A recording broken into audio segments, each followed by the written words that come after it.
Hello!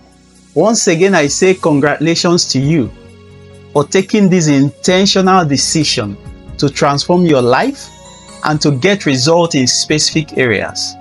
It's a bold decision, I must confess, and not everyone have the courage to take that bold step. So I say welcome.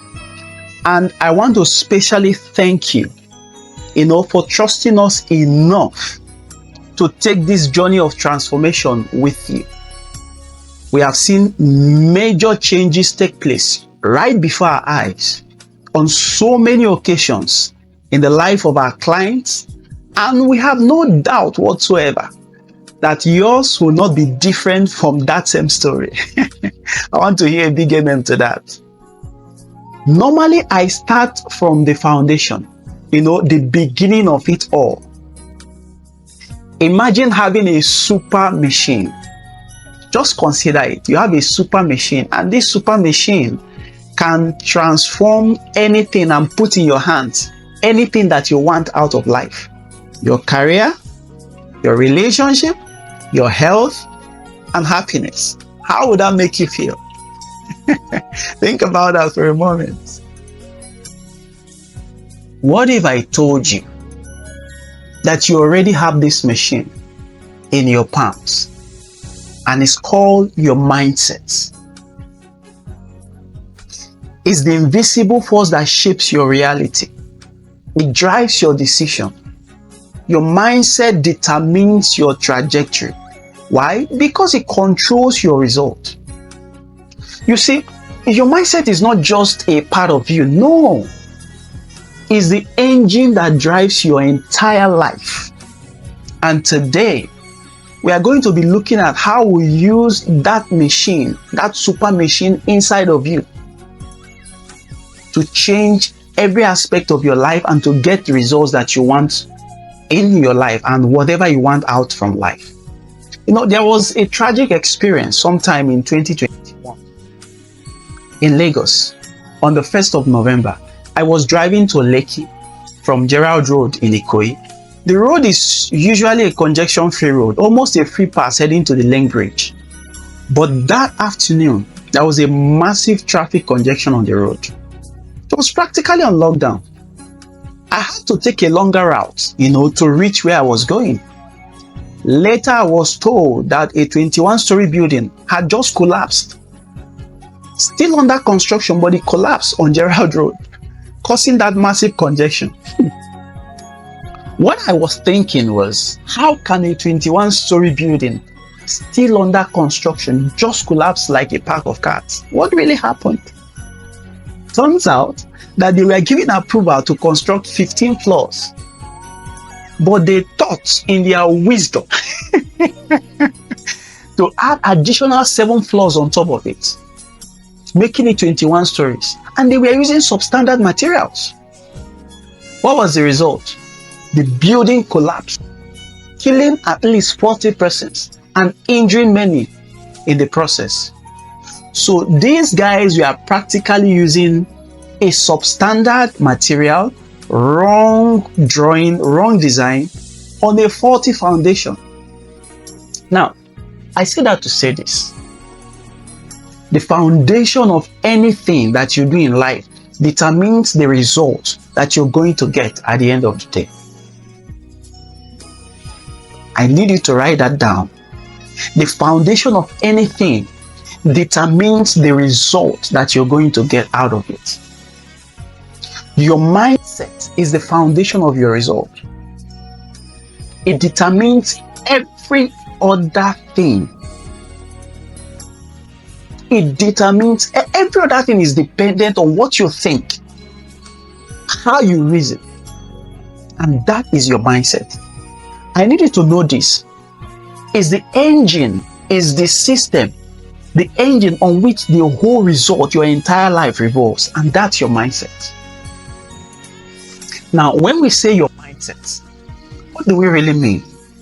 I looked up the meaning in the dictionary. It's a habitual or characteristics mental attitude, the way you think, that determines how you interpret and respond to situations. Now, I need you to take note of this word, habitual or characteristics, right? It means the features of something. Things that you see, you say, that's a car, that's a phone. There are some particular features that you see. You know that this is an airplane, right? You remember in school when teachers will come in and tell us, children, what are the characteristics of living things? And we'll go, they have life, they breathe air, they can walk. Oh my God, that was interesting times. So when the dictionary says habitual mental attitude, it means the features, the things that you will see, and you will know that Kola is around. You know that Rachel is the one talking at the other end of the room. Put in another way, your mindset is your particular way of thinking. It's your set of beliefs, your attitudes, your perspectives, the way you see things. All this put together determines how you interpret and respond to the world around you. Question is, how did you develop your mindset? The mindset you have now, how did it come about? I want you to do a simple exercise, right? Just for 30 seconds. If you can pause the video, just do. I want you to think back as a child, a toddler. Think back those days, as much as you can remember. How was life then? I bet many of the things that you know now, you didn't know them back then, right? Now, that's because you've had different experiences. Things have happened to you over these years, both good, some bad, and those experiences have helped you in knowing all the things you know now, right? Yeah, that's true. Well, those same experiences have shaped the person that you've become today. Whatever mindset you have right now, whether good or bad, you were shaped into having such by the experiences you've passed through so far in life. Think about that for a moment. You remember as a child in school, right? As a child in school, you were asked, Uncle, what do you want to be when you grow old? Some of us said, I want to be an engineer. I want to be a teacher. I want to be a doctor. Uncle, I want to be a lawyer. Then, when you see a child, right, they are full of life, exuberant, willing to explore at all times. That's why as adults, you watch out, because they can put their hands into something that can hurt them, because they are exploring. Then as you grew older, things started happening to you. You suddenly realized, I can't go to that school where I wanted to go before to become a pilot. Why? Daddy said we can't afford it. Sounds familiar, right? For some of us, you notice that daddy goes out in the morning, returns late at night, exhausted, sometimes worn out, unable to play with you. Sometimes you overhear him complaining how this work is so tiring and yet it doesn't pay all the bills. Sounds familiar, right? Yeah. And then as you grow up, many other things you wanted to do as a child, with all your innocence, you discover that you could not do them due to one genuine reason or the other. All this put together add to a long list of failed expectations. And for some of us, these failed expectations are so serious that it totally changes who we are as adults. Have you seen some people? They will tell you, dreams are just dreams. That's what they are. When you finish dreaming, you come back to reality. See, that statement is not something they read in a book. No. It's coming from a long list of failed expectations. And many of these and similar pictures of what I've just painted happen majorly during family interactions, especially as a child grows. from a child to a young adult. It starts with family interactions. Then it graduates to social interactions. And then if you have any traumatic experience, these three key areas come together to form your mindset. Now, let's take the family for instance. Many things can happen, many variables, many different possibilities. Let's take one of that. Imagine that you're the first child in your family, like me. Welcome to the club. We are the first children. Your parents pampered you, and mommy will always say, "Oh, you are the apple of my eyes, my yummy, yummy." Life was good, and you thought the world revolved around you, didn't you? And then your sister came along. Oh, and everything changed. All the attention was diverted to your younger sister, and you were there feeling sorry for yourself. Sometimes I felt like shouting, "Hello, I'm your first son, I'm here now."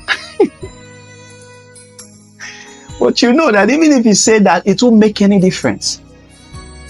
And then as you grow, you go off to school. And in school, you get taunted by your classmates because your breakfast was perhaps beans and bread, and not cheese, not eggs, not bacon, not noodles. They laughed at you, you came to class with beans and bread, but you didn't care because you love beans and bread, so it didn't mean any much to you. Then you attempted to answer a question in class and got it wrong. Your teacher gave you a side eye. You know those wicked side eye from the glasses, and said to you, "You couldn't even answer this simple question. How useless." And the whole class made fun of you. The ridicule continued during break, and no one wants to be your friend, right? Imagine that you go through all of this at school, coupled with the stress at home, and then some other negative happenings around you. But somehow, you manage to graduate and off to work. What do you think will happen to this young lady at work? Do you think she will suddenly become the next best thing that happened to the company? Nah, I don't think so. What will most likely happen is that her low self-esteem, as a result of all the garbage she has been going through, will start affecting her performance and her productivity. Not because she's not smart, nah. But because she hasn't consciously dealt with all the negative happenings from the past. And if she doesn't do something about it, she might continue to think that she's not good enough, and her performance will continue to nosedive. People who have gone through traumatic experiences as a child or a young adult often have those experiences setting boundaries on their lives. I have a friend, this guy, he's so afraid of water. Anything that looks like a water body, including a swimming pool, dreads the life out of him. I was so concerned because I asked him, "Have you had any accident before in water?" He said no. We had to dig deeper, called parents. Turns out he had a drowning accident as a kid and was narrowly rescued. See, he doesn't remember it consciously, but his subconscious mind triggers that same fear and experience he had when he had that accident.